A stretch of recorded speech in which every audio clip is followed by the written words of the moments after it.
Nama saya Rizkia Sakina, bisa dipanggil Riris. Saya berasal dari LPTK UNESA.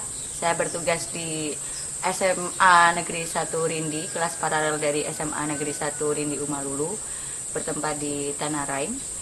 Kebetulan di sini saya mewakili teman-teman untuk bercerita sedikit pengalaman saya di sana. Pada awal perjalanan saya menuju tempat tugas berjalan mulus, karena memang jalan sudah mulus sekali. Karena mungkin tempatnya di kecamatan, mungkin ada sedikit pemekaran, ada isu pemekaran kecamatan, jadi ada perbaikan jalan di daerah saya, terutama di daerah timur. Kemudian pada awal datang, saya di sana bertempat di mes sekolah. Tapi untuk beberapa saat ada sedikit masalah yang harus saya benahi, adalah berpindah dari mes sekolah ke rumah warga. Di sini adanya pelecehan seksual kepada saya dan teman. Akhirnya memaksa kami berdua untuk berpindah ke rumah warga. Syukur alhamdulillah dukungan warga sangat besar kepada kami. Mereka mau menerima kami dan mau menampung kami di rumah tersebut. Dan akhirnya kita harus bertempat tinggal di situ untuk sementara ini. Kami mengajar di SMA yang notabene itu adalah gedung dari SMP Negeri 1 Rindi. Jadi kita mengajarnya pada sore hari. Dulu waktu kita bertempat tinggal di mes, kita mengajar mulai dari pagi sampai sore. Karena memang dari pagi kan tidak ada kegiatan, jadi kita membantu di SMP. Tapi setelah kita tinggal di rumah warga, kita hanya mengajar pada sore hari, karena memang jarak sudah mulai jauh. Dan yang kedua adalah sudah sudah terisinya guru-guru yang ada di SMP Negeri 1 Rindi. Jadi kita hanya membantu ketika kita dibutuhkan, seperti membantu guru-guru di SMP untuk membuat perangkat dan sebagainya. Kalau untuk kegiatan di SMA sendiri, saya sudah menerapkan kedisiplinan siswa dengan mengingatkan secara terus-menerus untuk memasukkan baju ke dalam celana masing-masing, rok masing-masing, karena memang di sini kedisiplinan terhadap kerapian sendiri sangat kurang. Yang kedua, mungkin jam mereka untuk datang itu biasanya sering sekali telat karena memang kendala jarak yang jauh. Tapi kita harus memaklumi hal tersebut. Nah, untuk itu kita menyemangati mereka atau mendorong mereka untuk berangkat lebih awal lagi, dan bisa membuat mereka lebih menikmati atau lebih bisa belajar dengan tenang, karena tidak terburu-buru datang ke sekolah, karena mereka harus berjalan kaki tentunya. Yang selanjutnya adalah kita biasanya membantu pihak sekolah untuk menyusun administrasi sekolah. Biasanya kita membantu untuk menyusun absensi ataupun laporan bulanan. Di sini saya bekerja sama dengan 2 orang teman PNS di sana, karena guru yang di sana yang guru tetap hanya 2 orang plus penanggung jawab 3. Jadi ada 5 orang yang standby di sekolah. Jadi kita bergiliran untuk menjaga sekolah kelas paralel ini. Kebetulan sekolah saya ini angkatan pertama, jadi hanya 2 kelas MIPA dan PS. Tapi ya begitu kondisi di sini, meskipun hanya 2 kelas, tetap saja tidak pernah ada guru yang masuk. Jadi mau tidak mau kita yang harus standby di sana. Kalau untuk urusan mengajar, saya sendiri mengajar 3 mata pelajaran. Yang pertama faksaya bahasa Inggris, yang kedua adalah agama Islam, karena daerah saya adalah daerah trans. Ada sebagian kecil penduduk muslim yang bersekolah di daerah saya. Kemudian yang ketiga adalah kimia, karena saya masih bisa untuk mengajar kimia, jadi saya kasihan melihat teman-teman murid-murid saya tidak mendapatkan pelajaran dari awal sampai sekarang. Akhirnya saya berinisiatif untuk belajar kimia kembali dan mulai mengajarkan kimia, meskipun saya hanya dipasrai untuk mengajar bahasa Inggris dan agama Islam, seperti itu. Untuk masalah kebersihan mungkin sudah bisa dilihat kalau di sini jarang sekali ada tempat sampah, apalagi di daerah desa.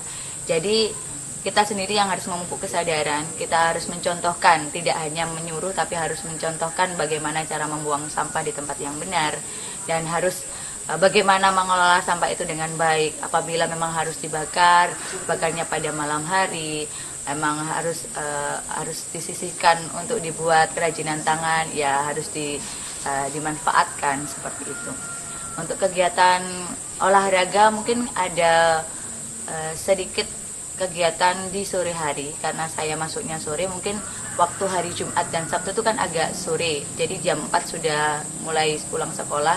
Biasanya ada kegiatan bola voli, bola kaki di lapangan depan rumah saya.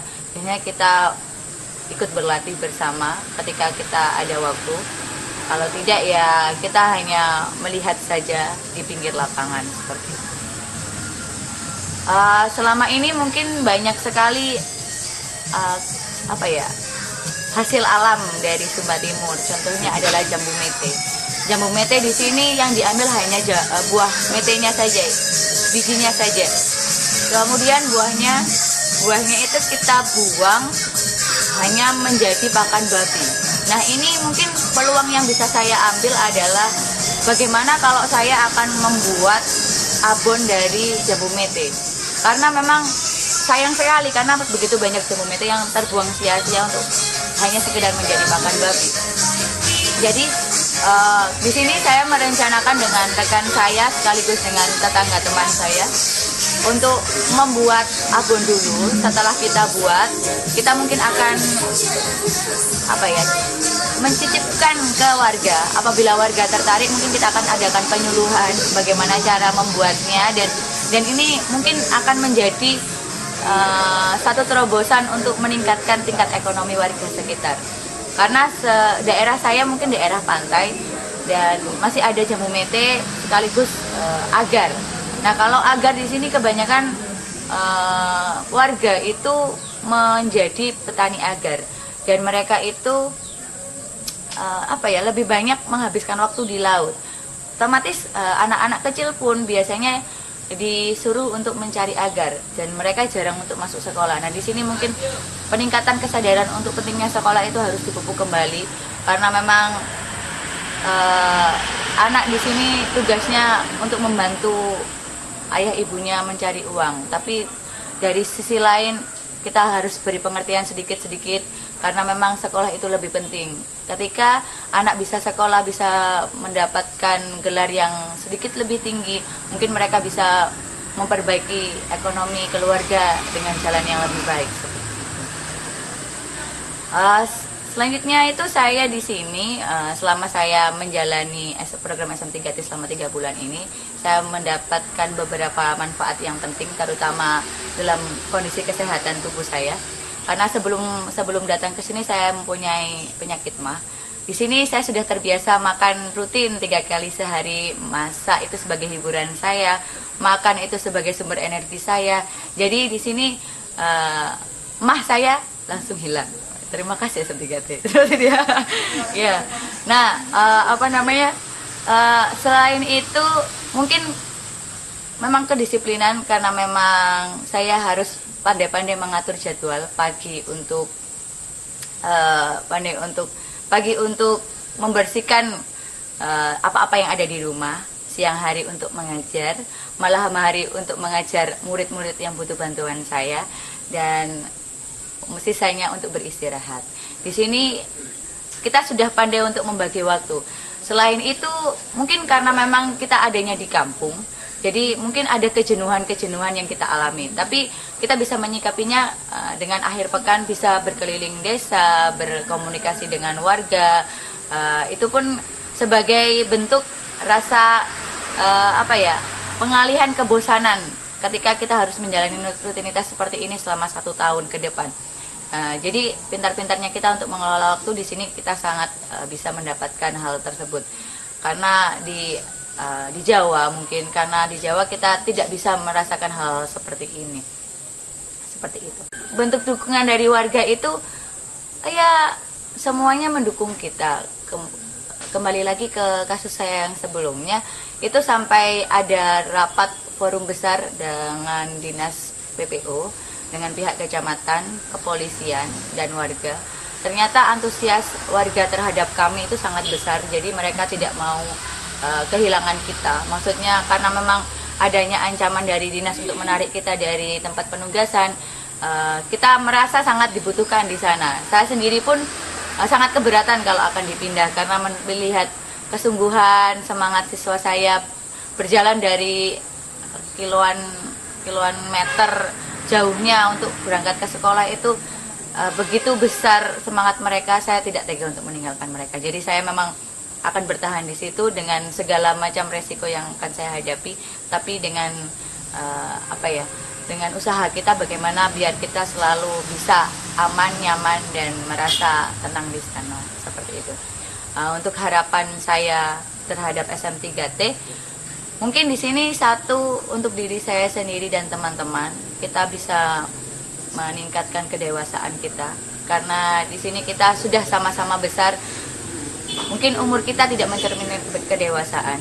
Dengan mengikuti program SM3T kita lebih tahu, lebih bisa menghadapi memang beginilah dunia itu. Tidak selalu enak. Ini mendewasakan kita semua. Yang kedua, kita bisa meningkatkan dari segi pendidikan masyarakat sekitar, ekonomi masyarakat sekitar, kebersihan masyarakat sekitar. Apalagi tingkat kesadaran terhadap kekerasan di sini sangat rendah. Jadi kita berharap SM3T ini mampu membuat perubahan untuk semua hal yang saya sebutkan tadi.